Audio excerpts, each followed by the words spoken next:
श्रोते हो, नमस्कार. आजच्या काळात आरोग्य जपण्यासाठी योगासनं हा सर्वात सोपा आणि प्रभावी उपाय मानला जातो. योगाचं विशेष वैशिष्ट्य म्हणजे तो प्रत्येक वयोगटानुसार बदलता येतो. लहान मुलं, तरुण, मध्यमवर्गीय आणि ज्येष्ठ प्रत्येकासाठी योगाचे वेगवेगळे प्रकार आणि फायदे असतात.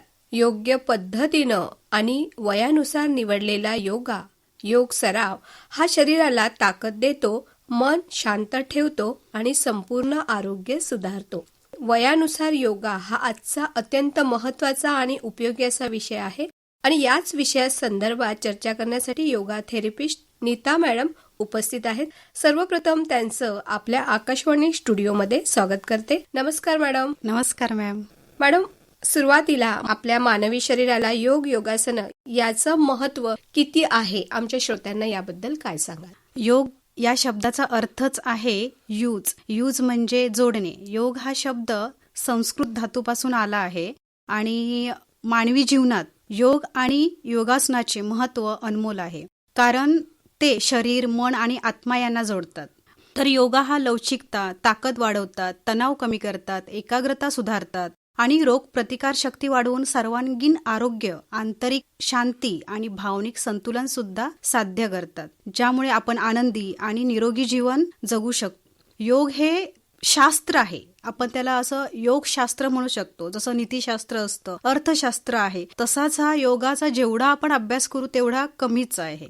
बरं, तर मग योगासनं आणि ही योगा कोण करू शकतात आणि कोण करू शकत नाही, त्याबद्दल आपल्याला काय सांगता येईल? योग हा वयाच्या कमीत कमी 10 वर्षापासून आपण करू शकतो आणि हे योगाचं महत्त्व किंवा योगा हा मुलांना लहानपणापासून जर शिकवला तर ते बाळकडू त्यांना त्या वयापासूनच समजतं किंवा ते मिळतं त्यांना.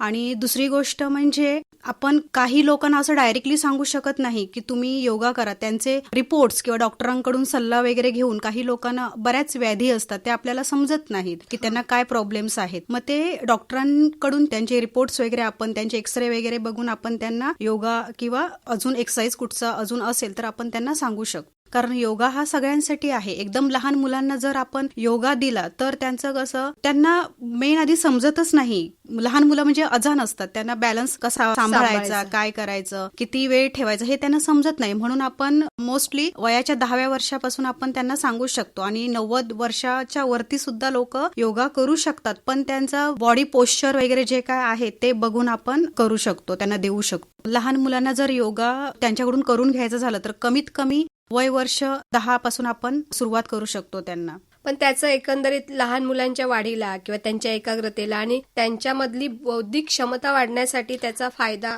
कशा प्रकारे होऊ शकतो? त्यांची रोग प्रतिकार शक्ती आहे ती खूप चांगल्या प्रकारे वाढते. दुसरं म्हणजे मनाची जी शक्ती आहे, एकाग्रता, ती खूप छान प्रकारे होते. त्याच्यासाठी खूप इम्पॉर्टंट आहे. आणि लहान मुलांना तर मोस्टली सर्दी, खोकला, ताप हे असे वारंवार होत असतात, मग त्याच्यामुळे ते सुद्धा कमी होतात आणि त्यांची बॉडीची जी लवचिकता असते ती खूप छान प्रकारे होते आणि हाडांची पण ताकद चांगली वाढते. त्यामुळे योगा त्यांना ह्या वयातच महत्वाचा असतो, देणं, सांगणं वगैरे. पण मग लहान वयात जर एखादी योगासनं करायची झाल्यास म्हणजे कोणत्या पद्धतीने योगा करून कोणती काळजी घेणं गरजेचं आहे? लहान मुलांना कसं, ती अल्लड असतात, कसं पण शरीर आपलं ताणतात, कशाही उड्या मारतात, कसंही श्वास म्हणजे घेतात ते योगा वगैरे करताना. तर त्यांना प्रथम आपण लहान मुलांना समजून घेतलं पाहिजे, आपलंसं केलं पाहिजे.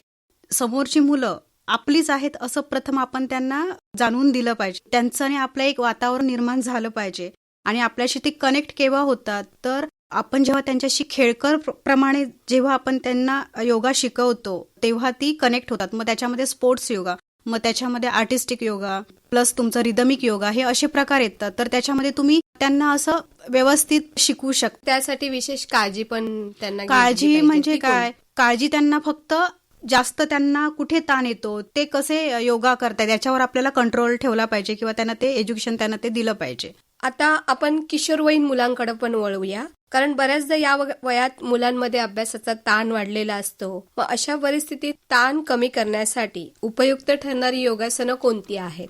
किशोरवयीन मुलं ही असतात ती बाल वयापासूनच आलेली असतात. ते जसे तिकडे प्रॉब्लेम सुरुवात झालेली असते किंवा त्यांना जसं समजत नाही की शरीराला कसा ताण देऊन श्वास कसा घ्यायचा हे त्यांना पण माहीत नसतं. तर प्रथम ते त्यांना एज्युकेट करून आपण त्यानंतर सुरुवात करायची आहेत. मग आपण ताडासन, वृक्षासन, बालासन ही आसनं, आपण वीरासन, अशा प्रकारची त्यांना आसनं आपण देऊ शकतो, त्यांना एज्युकेट करू शकतो. आणि याच काळामध्ये कसं त्या मुलांचं भावनिक, शारीरिक, त्यांची मानसिक वाढ होत, म्हणजे हार्मोन्स चेंज होतात त्यांचे, आणि त्याच्यामुळे त्या हार्मोन्स चेंज प्रमाणे त्यांचे मूड स्विंग्स होत असतात. म्हणजे कसं की कधी एकदा ते त्वेषामध्ये असतात, कधी मस्तीमध्ये असतात. अशा वेळेला हा योगा त्यांना खूप नॉर्मल स्थितीला आणू शकतो आणि बोन्सची ताकद वाढते, रोग प्रतिकार शक्ती वाढते त्यांची.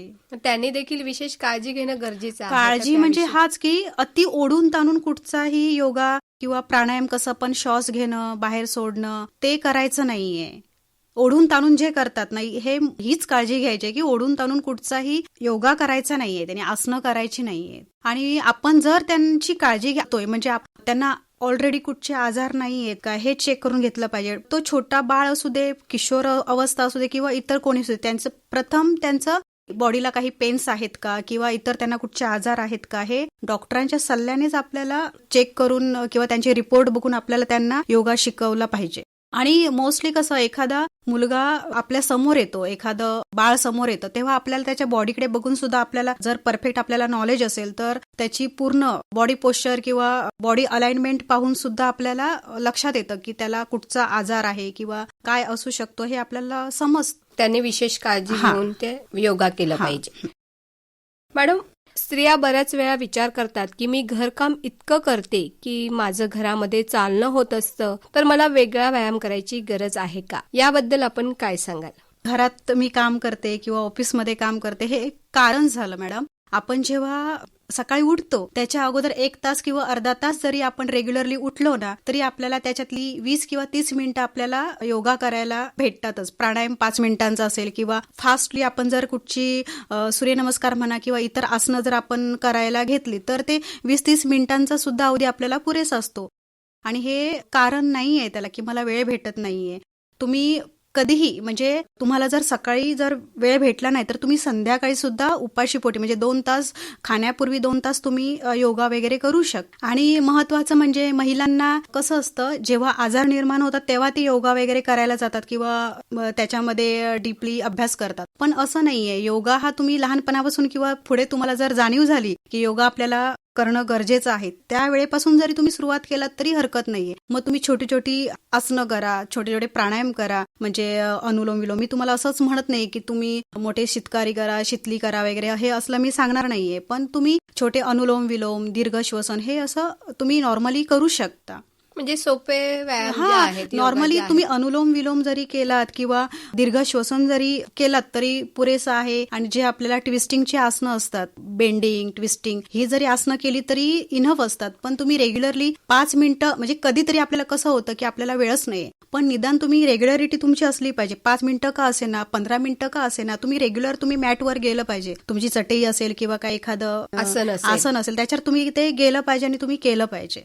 मॅडम, मासिक पाळीमध्ये काय होतं, महिलांना त्रास होतो आणि अशा वेळी त्यांनी योगासनं करणं योग्य आहे का? आणि कोणकोणती आसनं सोपी अशी जी त्यांना करता येतील त्याबद्दल आपण काय सांगू? मोस्टली फुलपाखरू, त्याला बटरफ्लाय आपण म्हणतो. आपण हे फुलपाखरू आसन म्हणजे असं करायचं आहे. भद्रासन मध्ये बसून आपण ते करू शकतो. मी सांगितलं ना, वक्रासन असेल, अर्धमच्छिंद्रासन असेल, ती अशी आसनं आपण करू शकतो. किंवा साध्या हातांचे, पायांचे एक्सरसाइज आपण करू शकतो, मानेचे करू शकतो. सलग 3 दिवस जास्त शरीराला ताण द्यायचं नाहीये, हलकं हलकं करायचंय. आपण जर समजा योगा नाही केला तर वॉकिंग तरी आपण इकडे अंगणात वगैरे करू शकतो ना, हे आपण करू शकतो. आणि हलका अनुलोम विलोम तुम्ही करू शकता.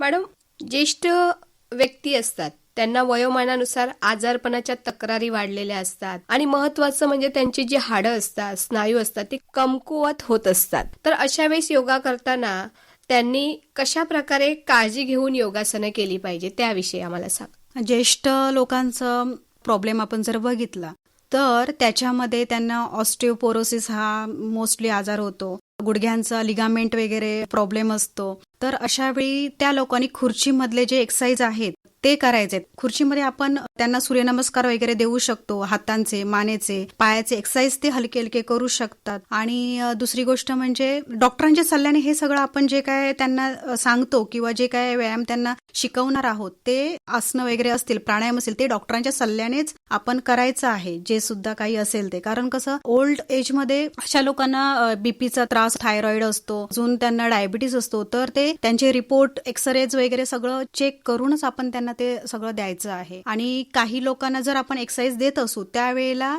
त्यांच्या जवळ साखर किंवा लिंबू पाणी असं हे किंवा लेमलेटच्या गोळ्या असतात त्या तुम्ही ठेवल्याच पाहिजेत. कारण कधी पण तुमचा शुगर लो वगैरे होऊ शकतो, त्याच्यामुळे आपण ही अशी काळजी घेतली पाहिजे. किंवा त्यांचा श्वासावर जेव्हा आपण प्राणायाम देतो तेव्हा ते श्वास कसा घेतात याच्यावर सुद्धा आपण लक्ष ठेवला पाहिजे. आणि त्यांना त्याच वेळेला समजा त्या काही लोकांना जमत नाहीत, पटकन असं योगा वगैरे करायला, आसनं वगैरे करायला जमत नाहीत, मग अशा लोकांना आपण भिंतीचा आधार देऊन प्रॉप्स वगैरे, ट्रॅक्शन्स वगैरे यूज करून आपण त्यांना योगा देऊ शकतो. मग कधी कधी प्रॉप आणि ट्रॅक्शन्स आपल्या जवळ नसतात, मग त्यावेळेला आपण घरातल्या ओढण्या म्हणा किंवा लोड असतात, उशा असतात, गोधडे असतात, तर त्या यूज करून आपण त्यांना योगा देऊ शकतो. आता दीर्घकालीन आजार, पाठदुखी किंवा इतर तक्रारी असलेल्या व्यक्तींना वयानुसार योगा करताना कोणती विशेष सावधगिरीचं पालन करून योग्य पद्धतीने योगा केला पाहिजे? जर आजार आहेत, म्हणजे थायरॉइड असेल, सायटिका असेल किंवा इतर बीपी असेल किंवा कुठचे पण आजार असतील, तर आपल्याला डॉक्टरांच्या सल्ल्याने जाणं गरजेचंच आहे. असं तुम्ही डायरेक्टली आपण करू शकत नाही. आणि या वेळेला आपण त्यांचे रिपोर्ट बघायचे. डॉक्टरांनी जे आपल्याला एक्सरे दिलेले आहेत किंवा इतर रिपोर्ट आहेत ते बघायचे आहेत. मग एक्सरे मध्ये समजा प्रॉब्लेम असेल, त्याचा सर्वायकल असेल, म्हणजे एकूण आपले 33 व्हर्टिब्रे आहेत मणक्यांमध्ये, म्हणजे सर्वाइक व्हर्टिब्रामध्ये किंवा थोरॅसिक व्हर्टिब्रामध्ये किंवा लंबर, सॅक्रम, कॉकिएक्स म्हणजे टेलबोन मध्ये कुठे नक्की प्रॉब्लेम आहे तो आपल्याला प्रथम डॉक्टरांच्या सल्ल्याप्रमाणे फाइंड करून तो तिथे आपण त्यांना त्या ह्याच्यानुसार आपण योगा त्यांना दिला पाहिजे. समजा काही लोकांना तर स्पॉन्डिलायसिसचा एवढा प्रॉब्लेम असतो की त्याच्यामुळे ते खाली पण वाकू शकत नाहीत. काही लोकांना तर कमरेमध्ये, लंबरमध्ये प्रॉब्लेम असतो, लंबर व्हर्टिब्रामध्ये, म्हणजे पाच व्हर्टिब्रे असतात. मग त्या 1, 2, 3, 4 त्याच्यामध्ये कुठचा प्रॉब्लेम आहे, कुठे आहे, त्या मणक्यांचा सुद्धा आपल्याला अभ्यास केला पाहिजे. तो अभ्यास करून आपण त्यांना काळजीपूर्वक योगा शिकवायचा आहे. त्यांना बॅक बेंडिंग की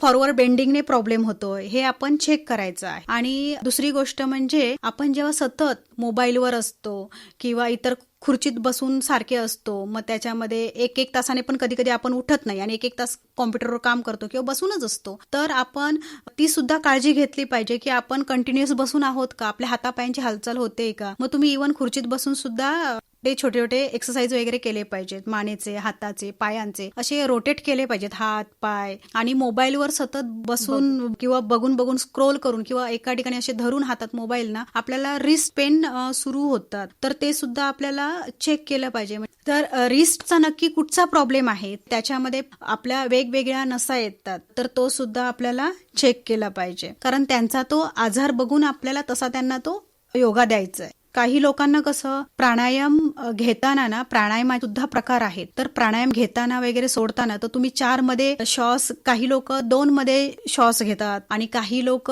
4 मध्ये, 12 मध्ये, 16 मध्ये, 24 अंकामध्ये असं श्वास घेतात. म्हणजे 1, 2, 3, 4 हळूवारपणे श्वास कसं घेताय, त्या किती अंकापर्यंत तुम्ही घेताय हे सुद्धा महत्वाचं असतं. फक्त घेताय आणि सोडताय तसं नसतं. तुम्हाला अभ्यास जर करायचा असेल आणि त्याचा इफेक्ट बॉडीवर जर व्हायचा असेल तर आपल्याला ते प्राणायामाचा सुद्धा अभ्यास करून आणि आसनांचा अभ्यास करून पाठीचे किंवा इतर आजार त्याच्यावर आपण मात करू शकतो. समजा पाठीचा प्रॉब्लेम असेल आणि कसा पण आपण जेव्हा श्वास असं भरून घेतो ना, तर लगेच आपल्याला ना पाठीमध्ये अशी लचक आल्यासारखी किंवा भरल्यासारखं होत. ते का भरत, कधी कधी आपल्या पोटामध्ये जो वात असतो त्याच्यामुळे तो वात अडकला जातो, अडकून असतो तो. आणि जेव्हा आपण श्वास वगैरे घेतो ना, चुकीचा घेतो, तर कुठेतरी असं भरल्यासारखं होतं. तर तो श्वास प्रॉपरली आपण घेतला पाहिजे आणि प्रॉपरली सोडला पाहिजे. म्हणजे खूप इम्पॉर्टंट आहे, तुम्ही श्वासावर खूप लक्ष केलं पाहिजे. तुम्ही प्राणायाम जेव्हा बसता ना, तुम्ही प्रॉपरली बसता, पीस ऑफ माइंड, म्हणजे तुम्ही पीसफुली तुम्ही बसलं पाहिजे. त्या पोश्चरमध्ये, त्या आसनामध्ये तुम्ही बसलं पाहिजे, तेव्हा तो तुमचा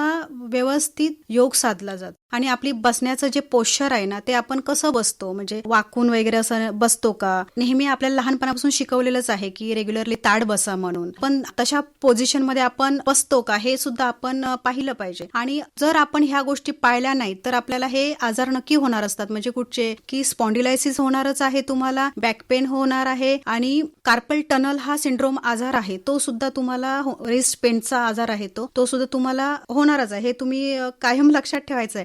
मग ते होऊ नये, हे असे आजार होऊ नये म्हणून आपण वेगवेगळे कुठचे की पाठीची आसनं असतील, मार्जरासन असेल, अधोमुख श्वानासन असेल, उत्तानासन असेल, भुजंगासन असेल, सुप्त मसेंद्रासन असेल, तर अशा प्रकारची आसनं आपण त्यांना देऊ शकतो. आणि त्याचप्रमाणे आपण इथे सुद्धा डॉक्टरांच्या सल्ल्यानेच आपण त्यांना विचारून त्यांना आसनं बिसनं ही सगळी द्यायची आहेत. प्रत्येक वेळी आपण डॉक्टरांचा सल्ला घ्यायचा आहे. बरोबर. पण बऱ्याच वेळा काय होतं की लोक काय करतात, लोक म्हणा किंवा आपणही अगदी योगासनाची सुरुवात जी आहे ती हौसेने करतो, जोशपूर्ण करतो, पण यामध्ये सातत्य राहत नाही. तर योगासन आणि सातत्य याबद्दल आपण काय सांगा. योगासन किंवा कुठचा पण एक्सरसाइज मॅडम आपल्याला जर करायचा असेल ना तर आपल्या पहिली मनाची आपली पूर्वतयारी आपण केली पाहिजे की बरोबर. मला योगा करायचाच आहे आणि माझी health is most important. Health शिवाय आपल्याला जगामध्ये म्हणजे काहीच नाहीये. हेल्थ असेल तर तुम्ही जगामध्ये काही पण अचीव्ह करू शकता. हो. तर ही पहिली आपली मनामध्ये संकल्पना असली पाहिजे की मला काहीतरी करायचंच आहे. म्हणजे योगा म्हणा किंवा एक्सरसाइज म्हणा, स्विमिंग म्हणा, वॉकिंग म्हणा, जे पण काय असेल, पण फर्स्ट आपण योगा आपण शिकतोय किंवा योगावर चर्चा करतोय, तर मी तर असं म्हणेन की योगा हा इम्पॉर्टंटच आहे. पण मनाची मानसिकता असली पाहिजे. मानसिकता असली पाहिजे मेन म्हणजे.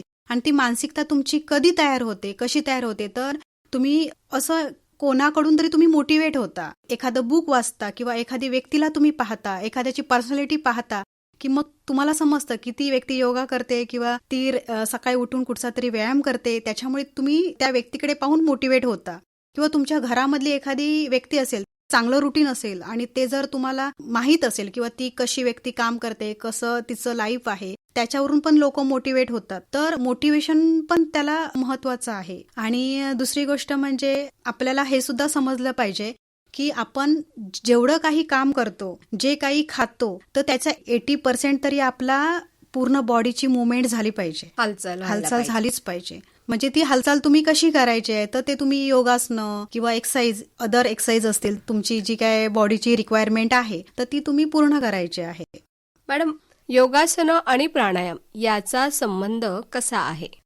योगा आणि प्राणायाम हे योगाचीच व्याख्या आहे. स्थिर सुखमासन, पद्मासन असेल, वज्रासन असेल, स्वस्तिकासन असेल, कुठच्या पण आसनामध्ये आपण जेव्हा बसतो तर ते आसन तुमचं स्थिर असलं पाहिजे. आणि किंवा जर तुम्ही उभ्यानी पण काही आसनं करता, दंडात्मक आसनं असतात, झोपून आसनं असतात, अशी वेगवेगळ्या प्रकारची जी आसनं असतात, तर तुम्ही त्याच्यामध्ये प्रथम स्थिर असला पाहिजे. आणि स्थिर जेव्हा तुम्ही होता त्याच्यानंतरच तुमचा प्राणायाम साधला जातो, त्याच्यामध्येच तुमचा श्वास आणि उच्छ्वास त्याची जोड आपण देतो. तर तुमचं आसन पहिलं स्थिर असलं पाहिजे, त्याच्यानंतरच प्राणायामाची त्याला जोड देऊन आपण आपली बॉडी किंवा शरीर आपलं चांगलं ठेवू शकतो किंवा त्याच्यातून आपल्याला त्याचा योग साधला जातो, आपल्याला योगाचा त्यातून फायदा होतो. मॅडम, आता योगासनं सुरू करत असताना अनेकांना भीती किंवा संकोच वाटत असतो, खास करून ज्येष्ठांना. अशा व्यक्तींना प्रोत्साहन देण्यासाठी आणि योग्य मार्गदर्शन मिळवून देण्यासाठी आपण त्यांना काय सांगू शकाल. ज्येष्ठ व्यक्तींना प्रथम आपण आपलेसं केलं पाहिजे, कारण त्यांना विश्वास दिला की ते आपल्याशी कनेक्ट होतात योगा करताना, किंवा त्यांना योगा करायला अजिबात संकोच वाटत नाही. आणि बऱ्याच जणांना माहिती आहे की अय्यंगार योगा हा 14व्या शतकापासून सुरू झाला आहे. जसा पातंजल योग आहे, घेरण संहिता आहे, तर असाच हा अय्यंगार योगा आहे. तर अय्यंगार योगा हा डिफरंटली वेगळा आहे, कारण यामध्ये तुम्ही प्रॉप आणि ट्रॅक्शन्स यूज करून तुम्ही योगा लोकांना देता किंवा योगा शिकवता. तर हा ज्येष्ठांकडून आपण हळूवार आसनं करून घेत, श्वासाची जोड देत त्यांना, ब्रिस्क वीट असते प्लास्टिकमध्ये किंवा आपण नॉर्मली जरी चेअर, रोप, बेल्ट आणि किंवा भिंतींचा आधार घेऊन आपण त्यांना योगा शिकवू शकतो. मग त्यांना असं किंवा कुठेतरी तोल जाऊन पाय घसरण्याची किंवा असं पडण्याची काही त्यांना भीती नसते. आणि दुसरं म्हणजे हे प्रॉप्स जर आयत्या वेळी आपल्याकडे जर उपलब्ध नसेल तर आपण घरातले लोड, उषा, गोधड्या वगैरे यूज करून आपण त्यांना, दोऱ्या यूज करून आपण त्यांना योगा शिकवू शकतो. म्हणजे योग्य जर रीतसर योगासनं ज्येष्ठांना करायची झाल्यास योग्य पद्धतीनं केली तर ते त्यांना फायदेशीर होऊ शकतं. हो. आणि योगा मॅडम सगळ्यांनाच फायदेशीर आहे. तुम्ही स्वतः ऑब्झर्व जर केलात तर तुम्ही जेव्हा 4 दिवस जरी योगा करताना तुमची बॉडी पेन जे असतात ना ते 70% कमी झालेले असतात. जर तुम्हाला आज पेन कुठेतरी होत असेल, बॅड पेन आणि गुड पेन असे आपल्या बॉडीमध्ये वेदना असतात तर त्या आपण ओळखल्या पाहिजेत की हा नक्की बॅड पेन आहे की गुड पेन आहे. जो बॅड पेन असतो ना तो तुम्ही एक्सरसाइज करून तो अजून वाढत जातो आणि गुड पेन हा असतो ना तो जेव्हा तुम्ही एक्सरसाइज करता किंवा योगासनं करता तर तो निघून जातो. तर आपल्याला आपल्या बॉडीवर, आपल्या शरीरावर आपल्याला खूप कॉन्सन्ट्रेशन करून आपल्याला ऑब्झर्व करता आलं पाहिजे आणि ते आपल्याला लक्षात येतं आणि आजार लगेच जातो निघून त्याने. म्हणजे विशेष काळजी घेऊन जर योगासनं केली हा, तर त्याचा हा, हो, फायदा हो, होऊ खूप शकतो. फायदा होतो त्याचा. आता एखाद्या वेळी जर असं म्हणतोय की आपण एखाद्याचा अपघात झालाय आणि अपघात झाल्यानंतर एखाद्याला व्याधी जडली आहे, अशा परिस्थितीत म्हणजे व्याधी जडल्यानंतर अपघातानंतर योगासन सुरू करायचं असेल तर शारीरिक आणि मानसिक याचा समन्वय साधून योगासनं कशा पद्धतीने करू शकतो? प्रथम आपण त्यांचे रिपोर्ट्स चेक करायचे आहेत. डॉक्टरांच्या सल्ल्याप्रमाणेच इथे सुद्धा आपल्याला खूप काळजी घेतली पाहिजे. आपण स्वतः उलट तिथे डॉक्टरांकडे गेलं पाहिजे योगा टीचरने किंवा योगा थेरपिस्ट म्हणून आपण डॉक्टरांशी कनेक्ट झालं पाहिजे.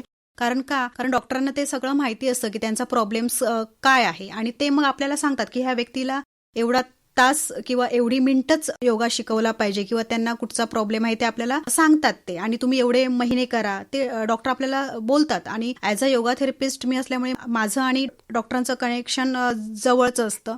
मग ते आम्हाला कन्व्हिन्स करून सांगतात की एवढ्या महिन्यानंतर तुम्ही त्यांना योगा देऊ शकता, म्हणजे चालू करू शकता, अपघातानंतर किंवा एखाद्या आजारानंतर तुम्ही करू शकता असं ते आम्हाला डिसाईड करत म्हणजे सांगतात आम्हाला. त्याच्यानंतर मग त्या व्यक्तीचं माइंड योगा करण्यासाठी तयार झालं आहे का, जर तयार झालं नसेल तर त्यांना हळूहळू छोटी आसनं किंवा त्यांना प्रोत्साहन देऊन आपण त्यांना ते त्यांच्याकडून करून घेतलं पाहिजे.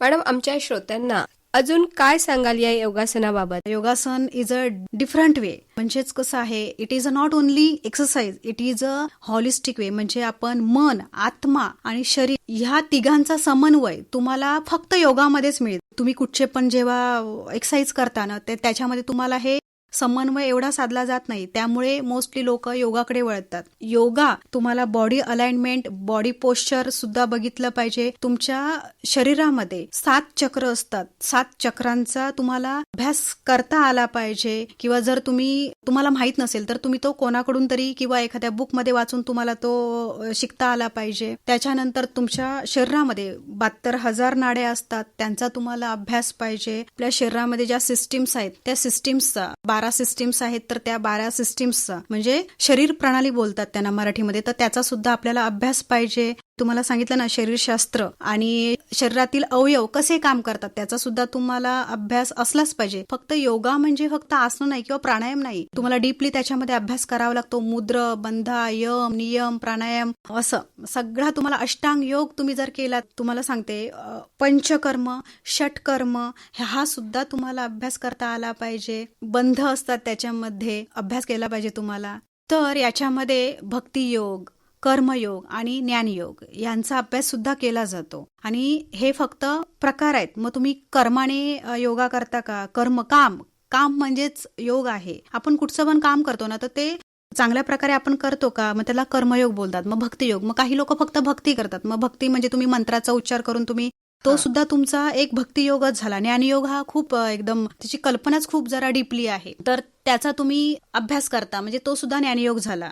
त्याच्यामध्ये पुन्हा तुम्ही मुद्रा, बंध, आसन, प्राणायाम, षटकर्म यांचा जेव्हा तुम्ही अभ्यास अजून करता तेव्हा हा योगाचाच प्रकार झाला. मग तुम्ही त्याच्यामध्ये पंचकर्म शिकता. आपल्या शरीरामध्ये जी चक्र आहेत, 7 चक्र आहेत, मूलाधार चक्र, स्वाधिष्ठान चक्र, अनाहत चक्र, आज्ञाचक्र, सहस्त्रार चक्र, या चक्रांचा सुद्धा आपण अभ्यास केला पाहिजे. आणि आपल्या शरीरामध्ये जी शरीर प्रणाली आहे, शरीर प्रणाली म्हणजेच काय की तुमच्या शरीरातील अवयव कसे काम करतात त्याचा सुद्धा तुम्हाला अभ्यास असला पाहिजे. प्रत्येक अवयवाचा तुम्हाला अभ्यास असला पाहिजे. किडनी कशी काम करते, तुमचं हार्ट कसं काम करतं याचा अभ्यास असला पाहिजे. आपल्या ज्या 12 सिस्टीम्स आहेत म्हणजे cardiac system plus muscular system, nervous systems, ह्या सगळ्या सिस्टीमचा आपण अभ्यास केला पाहिजे. त्याचप्रमाणे ॲज अ योगा थेरपिस्ट मी बोलते हे सगळं. फर्स्ट एड म्हणजे CPR कसा, आणि तुम्ही कोणाला पण पटकन असा योगा शिकू नाही शकत इथे, कारण प्रत्येक व्यक्तीचं एज आणि वजन वेगळं असतं, तर त्याच्याप्रमाणे त्यांचा BMI आणि BMR जेव्हा आपण चेक करतो, बॉडी मास इंडेक्स, हां. आपण जेव्हा त्यांचं चेक करतो आणि त्याचं व्यवस्थित त्यांचा तो काउंट आला पाहिजे. जेव्हा ते काउंटिंग व्यवस्थित येतं त्याच्यानंतरच त्यांचं बॉडी बरोबर आहे का, म्हणजे वेट आणि बरोबर आहे का, तर ते आपण त्याच्यानंतर त्यांना योगा द्यायचा आहे. तुम्ही म्हणाल एखादं खूपच वीक आहे मुलं आणि त्याला तुम्ही कुठचा तरी देताय योगा, तर ते बरोबर नाही, म्हणजे त्याला त्याचा त्रास होऊ शकतो. बरोबर. असं एखाद्या व्यक्तीचा बॉडीचा अभ्यास, त्याच्या मनाचा विचार, मनापर्यंत गेला पाहिजे. त्याला काय प्रॉब्लेम आहे आणि तो कसा शोधायचा किंवा तो कसा क्युअर झाला पाहिजे. आणि योगा थेरपिस्ट म्हणून तुम्हाला त्या आजारापर्यंत, आम्ही आजार क्युअर करण्यासाठी त्याच्या मुळापर्यंत पोहोचतो. बरोबर. असं आहे, म्हणजे मुळापर्यंत तुम्ही गेला पाहिजे की तो आजार का झालाय आणि तो शोधून काढला पाहिजे. आपण जेव्हा तुम्ही तिथे शोधून काढता तेव्हा ते माणूस बरं होतं किंवा ती व्यक्ती चांगल्या प्रकारे निरोगी राहू शकते. मॅडम, कोणतंही योगासन आता करायचं झालं तर विशेष काळजी घेऊन आपण करतोय हो. आणि ते करणं गरजेचं आहे. आमच्या श्रोत्यांना आणखीन काय सांगाल? हां, योगामध्ये जर सांगायचं तर शेवटी मी श्रोत्यांना हेच सांगेन, तर विशेष काळजी म्हणजे प्रथम आपण डॉक्टरांच्या सल्ल्यानेच योगाला सुरुवात करायची आहे. आणि जर नॉर्मल असाल, तुमची बॉडी चांगली असेल किंवा कुठला आजार नसेल तर तुम्ही करू शकता. तरीही तुम्ही जी विशेष काळजी म्हणजे काय, योगा टीचरच्या अंडरखाली तुम्ही काम केलं पाहिजे किंवा तुम्हाला नॉलेज तरी थोडंफार असलं पाहिजे स्कूलमध्ये किंवा करू शकता. नाही तर काय होतं प्रॉब्लेम, तुम्ही अति प्राणायाम म्हणा किंवा अति आसन केला तर त्याचा कधी कधी बॉडीवर आपल्या परिणाम, नी पेन प्रॉब्लेम सुरू होतात, रिस्टचे प्रॉब्लेम सुरू होतात, स्पायनल प्रॉब्लेम सुरू होतात. तर आपण काळजी घेऊनच सुरुवात करायची आहे. जर आपल्याला नॉलेज नसेल तर आपण टीचरच्या अंडरखाली डॉक्टरांच्या सल्ल्याप्रमाणे आपण योगा वगैरे सुरुवात करायचं आहे. आणि त्याच्यामध्ये विशेष काळजी म्हणजे काय, तर आपल्याला कधी कधी माहीत पण नसतात की आपल्याला कुठचे आजार आहेत, तर ते आजार चेक करून पहिले घ्यायचे आहेत. मग त्या आजारानुसार आपल्याला योगा करायचा आहे आणि तो शिकून घ्यायचा आहे. आणि त्याच वेळेला जेव्हा योगा करतो, आपलं बॉडी पोश्चर, बॉडी अलाइनमेंट, आपण श्वास आत घेतो, बाहेर सोडतो, कुंभक वगैरे बोलतात त्यांना, तर ते कसं आपण करतो त्याच्यावर सुद्धा काम करणं गरजेचं आहे. ते सुद्धा महत्वाचं आहे. आणि ओढून ताणून कधीच योगा किंवा कुठचाही एक्सरसाइज कधीच करायचा नाही. तुमचं आसन किंवा प्राणायाम हा ना तुमच्या मनाला सुख दिलं पाहिजे त्या आसनाने किंवा प्राणायामाने, तेव्हा ते आसन तुम्हाला फायदा देतं किंवा प्राणायाम तुम्हाला त्याचा चांगला फायदा देतो. आपण कसं तरी बसतोय पण गुडघे आपले खूप दुखतायत, तर तुम्ही तसं नाही सहजासहजी तशी बसू शकत. तुम्ही नी बेल्ट लावू शकता किंवा एखादा प्रॉप वगैरे यूज करून तुम्ही ते आसन करू शकता. आणि स्थिर असलं पाहिजे तुमचं आसन. जेव्हा स्थिर होतं ना तेव्हा तुमचा श्वास पण चांगला होतो, म्हणजे घेताना पण श्वास चांगला आपण घेतो आणि बाहेर सोडताना सुद्धा चांगल्या प्रकारे श्वास, आणि त्याचा इफेक्ट आपल्या बॉडीवर मग त्याचा चांगला होतो. म्हणून कसं आसन आणि प्राणायाम यांची आपल्याला व्यवस्थित सांगड घालता आली पाहिजे. श्रोते हो, वयोमानानुसार योग्य योगासनाची निवड केल्यास शरीराच्या क्षमतेनुसार आणि आवश्यकता लक्षात घेऊन उत्तम आरोग्य साध्य करता येतं. लहान मुलांमध्ये लवचिकता वाढते, तरुणांमधला ताण कमी होतो आणि ज्येष्ठांमधलं शरीर हे मजबूत आणि सक्रिय राहतं. योग्य मार्गदर्शन आणि योग्य सावधगिरी यामुळे योगाचा फायदा हा प्रत्येक वयोगटाला होऊ शकतो. म्हणूनच योगासना हा सर्वांसाठी योग्य आणि आयुष्यभर साथ देणारा उत्तम व्यायाम आहे. नीता कामत मॅडम, आपण आलात आणि आमच्या श्रोत्यांना वयोमानानुसार योगा आणि काळजी याविषयी छान माहिती दिली. आमच्या श्रोत्यांना एक महत्वाचा मुद्दा अगदी सहजतेनं समजून सांगितला, त्याबद्दल मी आपल्या आकाशवाणी सिंधुदुर्ग नगरी केंद्राकडून आभार मानते. धन्यवाद मॅडम. धन्यवाद.